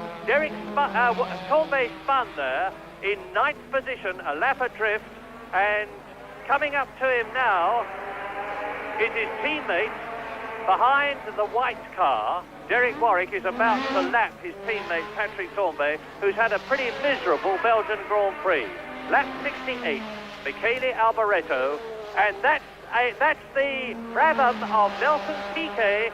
So Piquet out of the race once again to score no points. What a dreadful season this is for Nelson Piquet. Barbie, I forgot to tell you, went out some time ago, and Barbie's Brabham is one of those 2 cars that are parked you can see a car on one side of the circuit and one on the other. One of them is a Ligier and the other is Fabi's Brabham. So out of the race, as we look at the race leader, Michele Alboreto, on his 68th lap, have gone Patrese, Prost, Boutsen, Mansell, Lafitte, Eno, Cheever, Winkelhock, Lauda, Brundle, Fabi, Baldi, and now Nelson Piquet. So Alboreto leads still by a cool 39 seconds from Derek Warwick, with Keke Rosberg in third position and René Arnoux in fourth position. Up to fifth position now that Piquet is out goes De Angelis, and in seventh place is Stefan Bellof. Sixth position is Stefan Bellof in the points again. Thanks to Piquet going out and thanks to an absolutely superb drive. Martin Brundle has had to retire from a Grand Prix for the first time. He finished in Brazil, he finished in South Africa, but he was destined not to finish here in Belgium. And there's a problem.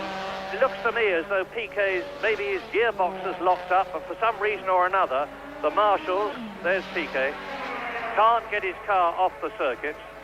Piquet looking a bit mystified about it, but giving some cheerful advice.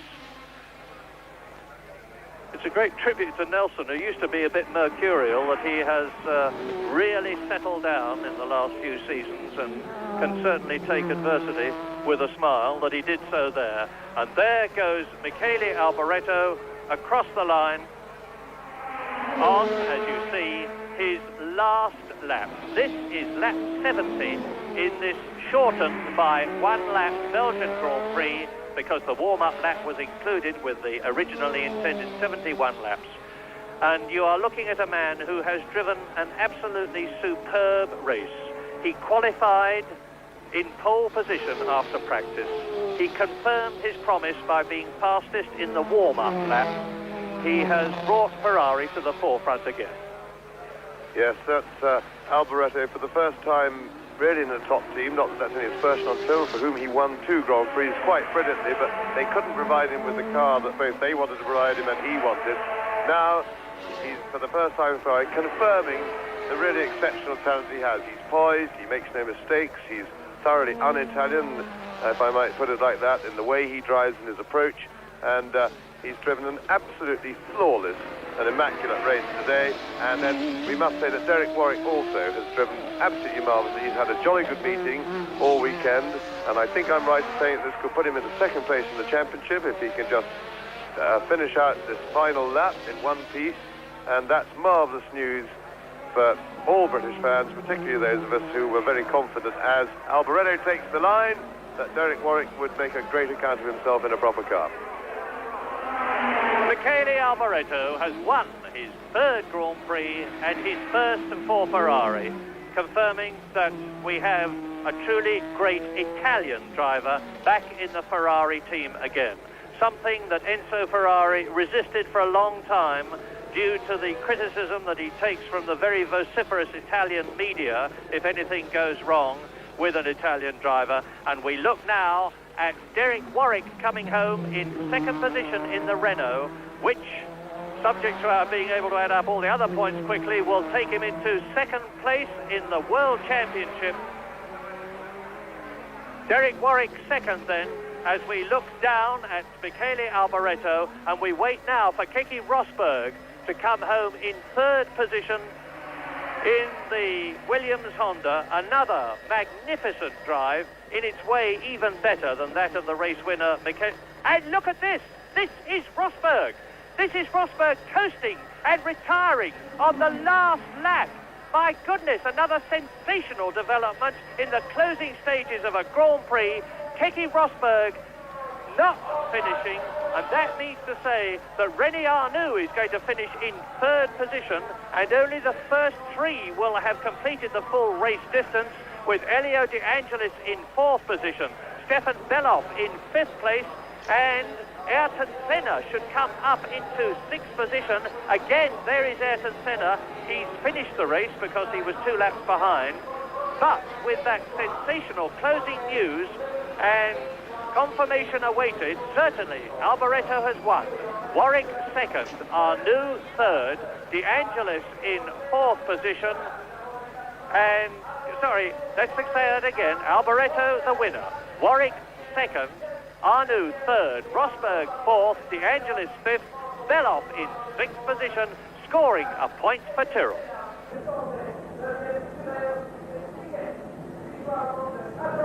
Hier Bernie Ecclestone, dat is de grote man, de leidende figuur in Formule 1. Het wordt nu bevestigd dat Rosberg uit de uitslag verdwijnt. 1 Alboreto, 2 Warwick, 3 Arnoux, 4 De Angelis, dan Senna en dan Beloff. Dat is de lijst van de rijders die hier punten halen voor het wereldkampioenschap. Alboreto, Warwick, Arnoux, De Angelis, Senna en Beloff.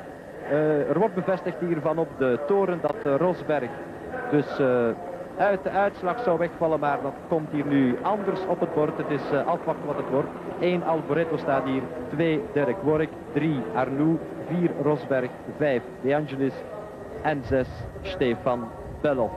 Wij kunnen in de voorlopige stand voor het wereldkampioenschap in elk geval nu al zeggen dat Prost 15 punten haalt.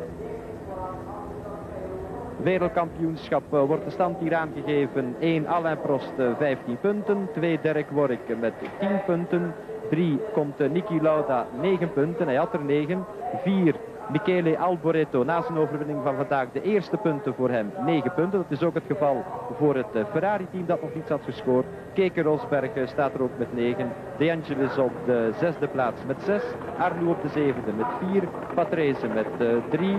Cheever ook 3 punten. 10e Maarten Brundle 2.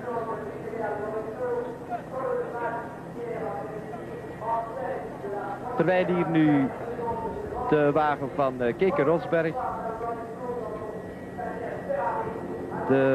door techniciens wordt weggehaald van de omloop, kunnen we meteen de stand geven van het wereldkampioenschap van de constructoren. McLaren, dat is het team van Lauda en van Prost, dat al 2 keer won, heeft geen enkel punt gescoord, vandaag 24 behouden. Die Ferrari komt op de 2e plaats met 13. Renault 3e plaats met 11. Williams 4 met 9. En Lotus 5 met 6. Alfa Romeo had er 6 en behoudt er 6 ook. Preben was ook goed op weg om de eerste punten te halen. Maar toen is Nelson Piquet uitgevallen. Op het circuit van Zolder vandaag een recordopkomst. En wat is er bewezen dat inderdaad Zolder een totaal ander circuit is dan de meeste anderen. De teams die tot nog toe Formule 1 hebben aangevoerd. In de eerste plaats McLaren met Prost en Lauda. Die hebben hier niks uitgehaald, zijn uit de wedstrijd verdwenen. En daar dan het eigen huis in beeld. De cameraman die vanuit de helikopter zo lange tijd beelden heeft bezorgd van de wedstrijd. Wedstrijd die door de suprematie van Michele Alboreto wat de eerste plaats betreft niet zoveel spanning heeft gebracht. Maar die dan voor de ereplaatsen toch heel wat mensen heeft geboeid. Vooral door de terugkeer. Eerst van Rosberg en dan van Arnoux. Rosberg dan uitgevallen in de ultieme ronde. Kwam daardoor op 1 ronde, maar kon nog net wat afgelegde afstand betreft uitkomen voor De Angelis op de 4e plaats. Op de 6e plaats toch wijzen op de voortreffelijke prestatie van Stefan Beloff met een atmosferische krachtbron. Hij is 6e en haalt dan ook een punt voor het wereldkampioenschap. Hier is Michele Alboreto, 27 jaar. Eerste pole position in Zolder hier. Zijn 3e overwinning in Formule 1 heeft hij behaald. Wat de snelste ronde betreft. De tijd van Alboreto in de oefenrit, de kwalificatieritten, was een record, verbeterde de tijd van Prost. En wat de snelste ronde betreft heeft René Arnoux de beste tijd van voorheen van Alain Prost ook al verbeterd met meer dan 1 seconde. Het ronderecord in de wedstrijd ligt op 193 kilometer, 483 meter als gemiddelde. Voor Alboreto in de kwalificatie was dat 204 kilometer, 996 meter. Wat nu het circuit van Zolder zelf betreft, dames en heren, de Formule 1 grote prijs van België verhuist voor 2 jaar naar het circuit van Spa-Francorchamps. Dat is zo overeengekomen. Wat het nadien wordt, dat staat nog niet op papier. Maar daarover zal allicht in de komende maanden, allicht ook jaren, nog een flink woordje worden gezegd. Maar Zolder als aantrekkingspunt voor Formule 1 wedstrijden voor het publiek heeft vandaag bewezen dat het een grote leefbaarheid heeft. Vooral met het goede weer. Vooral dan door de spanning toch die rond Formule 1 heerste met de terugkeer naar de Europese wedstrijden, heeft een uitzonderlijke belangstelling bij elkaar gehaald. En misschien geraakt men uit de kosten. Wat Thierry Boutsen betreft, die heeft het dus met zijn turbomotor en zijn Arrows-wagen niet gehaald. Is moeten uitvallen in Imola. Kan hij op weer van een beroep doen op die turbomotor, net als Soerer. Maar deze man, Michele Alboreto, beleefde hier een hoogdag vandaag.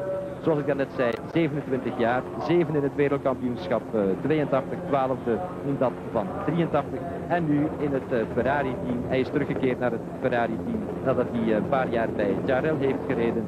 Duidelijk de beste man. Dat is voor hem ook mentaal een grote opkikker, want hij gaat daarmee. Patrick Tambay, die wegging, toch wel leren dat men er goed aan deed om hem bij Ferrari binnen te halen. Daar zijn nu Arnoux en Alboreto de eerste mensen. Ja, hier komt de prins Metternich uit de helikopter.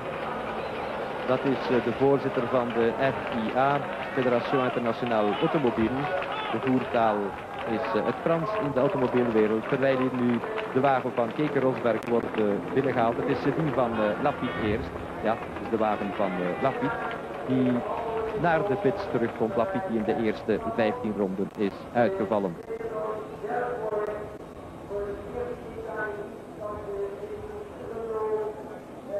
Voor de 5e keer dus een grote prijs van België die gewonnen wordt door de rijder die in de pole position is gestart.